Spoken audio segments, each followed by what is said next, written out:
पंचायती राज से संबंधित निम्नलिखित कथनों में से कौन सा कथन सही नहीं है?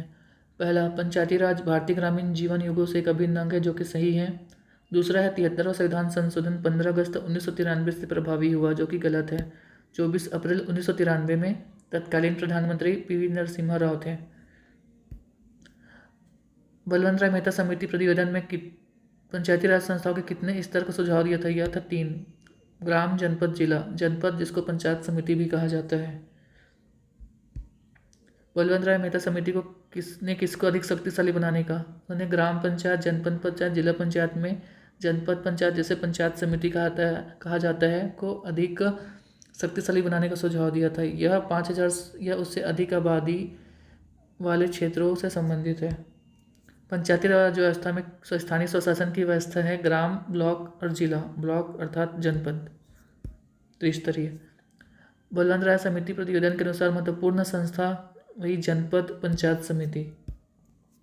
निम्नलिखित में से कौन पंचायती राज संस्था नहीं है? जिला परिषद है, पंचायती समिति है, ग्राम पंचायत है, नगर परिषद यह नहीं है।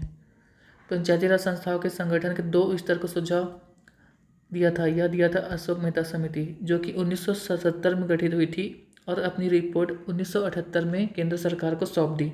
इसके अंतर्गत 132 सिफारिशें थी, जिसमें थी पहला, राज्य में विकेंद्रीकरण का प्रथम स्तर जो हो वह जिला हो। ग्राम पंचायत और पंचायत समिति को समाप्त कर दिया जाए और जो उसके बदले मंडल पंचायत और जो जिला परिषद हो उसका कार्यकाल 4 वर्ष का हो। हालांकि इसे मान्य नहीं किया गया था। पंचायती राज के चुनाव में राजनीतिक दलों को खुले तौर पर चुनाव चिन्ह के आधार पर भाग लेने का सुझाव दिया था। यह दिया था अशोक मेहता समिति ने।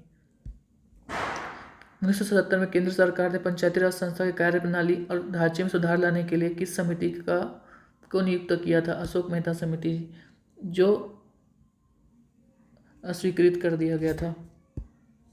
देश में पंचायती राज व्यवस्था का आरंभ किस समिति की रिपोर्ट के आधार पर किया गया? यह है त्रिस्तरीय आधार पर, जो बलवंत राय मेहता समिति ने अपनी रिपोर्ट सौंपी थी उसके आधार पर।